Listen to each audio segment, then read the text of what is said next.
Good morning to all of you.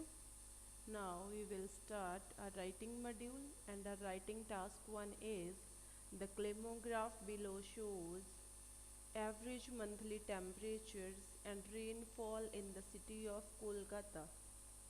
रजे साडे कोल bar graph and line graph का combination mention किया होया, मंथ मैंशन किए हुए जनवरी फैबररी मार्च अप्रैल टू दिसंबर। ते रजे जेड़ा साडे कोल बार ग्राफ है वो प्रैसपीटेशन का डेटा मैंशन किया, कितनी प्रैसपीटेशन किहड़े मंथ के अकॉर्डिंग नोटिस की गई है। तो जेड़ा लाइन ग्राफ है रजे वो टैंपरेचर मैंशन किया, ठीक है। लैफ्ट साइड ते उन्होंने मिलीमीटर दे विच प्रैसपीटेशन का मैंशन किया, ते राइट साइड ते टैंपरेचर का मैंशन किया सैल्सीयस दे विच। क्लीयर है जी? ओके जी। हुण जनवरी दे विच इन्होंने की दस्सिया होया, जनवरी दे विच प्रैसपीटेशन कितनी सी, कितनी हुंदी है, जे प्रेजेंट मैंशन कर सकते हो तुसीं, ठीक है। क्योंकि उन्होंने एवरेज दसी है कि एवरेज के अकॉर्डिंग मंथली टैंपरेचर कोलकाता दे विच इन्ना रहिंदा है। क्लीयर?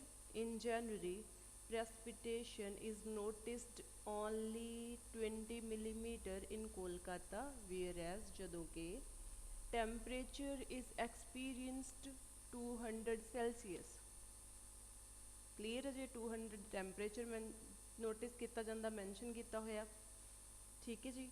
फिर जेडे इन्होंने दिता रजे प्रैसपीटेशन, ये देखिए वधदा ही जा रहा सारे दे विच टिल सैप्टंबर, ठीक है। असी लिख सकते हैं रजे precipitation follows upward trend until September, after that it starts to decline, फिर यह घटना शुरू हो जाता है। क्लीयर है जी? इदा ही आप लाइन ग्राफ का मैंशन करना है किहड़े मंथ दे विच कितना नोटिस किया गया टैंपरेचर। क्लीयर है जी? ओके जी। Our task 2 is it is now possible for scientists and tourists to travel to remote natural environment such as the South Pole.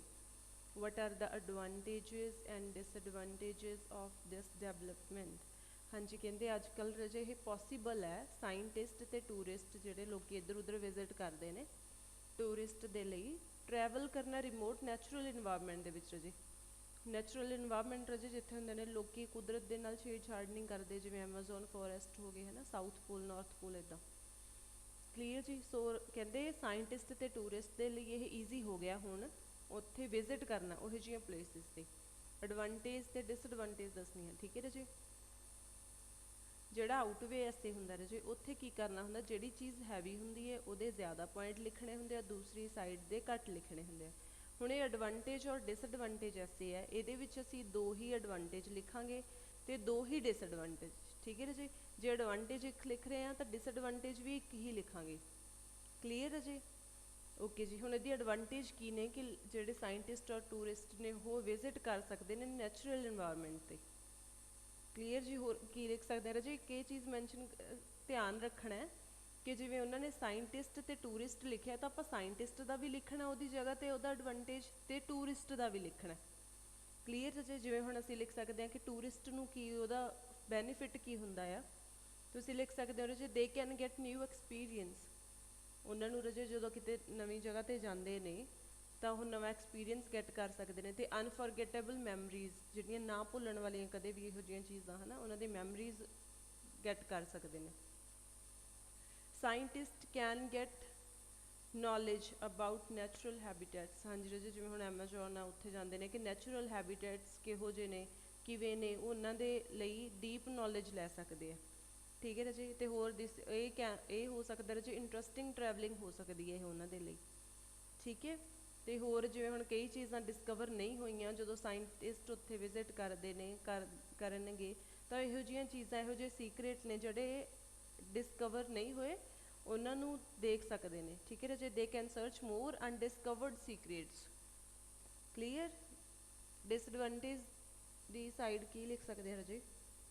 Raje danger हो सकता है, रिस्की हो सकता है उन्होंने लिए, क्योंकि जोड़े उत्थे ने रजे उत्थे एनीमल्स हो सकते हैं जोड़े उन्होंने अटैक कर सकते हैं, ठीक है। उत्थे फूड की शॉर्टेज हो सकती है क्योंकि उत्थे कोई रह ही नहीं रहा, सो उन्होंने उत्थे फूड अवेलेबिलिटी घट हो सकती है, ठीक है राजे टैंपरेचर नहीं सफिशेंट हो सकता उन्होंने लिए जो टैंपरेचर के रहते हैं इहो जिहियां प्लेसिस होंदियां ने जो उत्थे नोटिस किया जाता बेसिकली कि उत्थे टैंपरेचर ऑलवेज लो होंदा है ठीक है उत्थे सर्वाइव करना सो उन्होंने लिए औखा हो सकता है क्लीयर होर असीं की लिख सकते हैं कि राजे जिहड़े इहो जिहे टूर होंदे ने इहो जिहियां जगह ते विजिट करना बहुत एक्सपेंसिव हुंदा है इन्हां दी कॉस्ट ज़्यादा हुंदी है ठीक है it requires large amount of money ठीक है राजे ये तुसीं अपने अकॉर्डिंग इन्हां नूं अच्छे तरीके एक्सप्लेन करना है। इहदी थीसिस स्टेटमेंट बनेगी there are number of merits and demerits which will be discussed in subsequent deliberations clear है जे फिर BP1 दे विच एडवांटेज एंड एडवांटेज लिखोगे दोवां दियां BP2 दे विच डिसएडवांटेज लिखोगे